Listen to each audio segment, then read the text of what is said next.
Méditation biblique du matin. Thème: Quand Dieu passe et que l'homme refuse.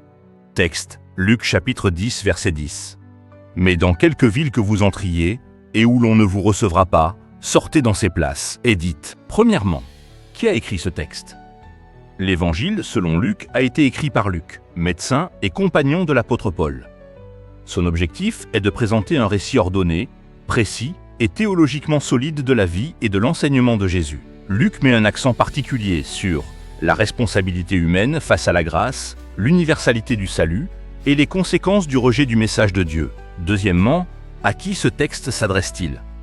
Ce texte s'adresse aux 70 disciples envoyés en mission, mais aussi, indirectement, aux villes et aux peuples qui entendent l'Évangile.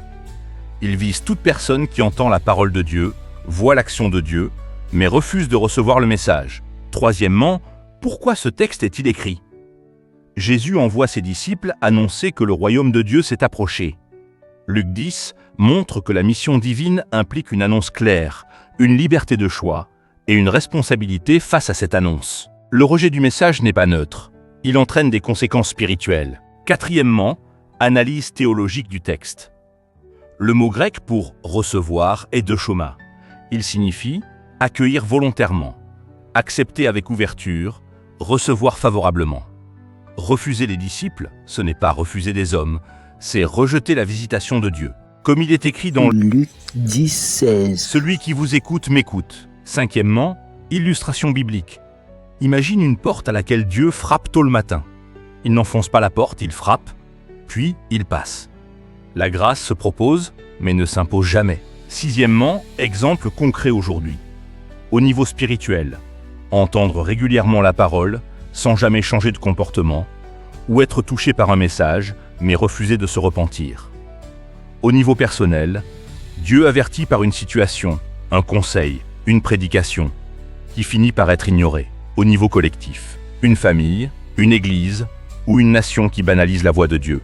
Le rejet peut être silencieux, poli, religieux, mais il est réel. Septièmement, que nous dit ce texte ce matin?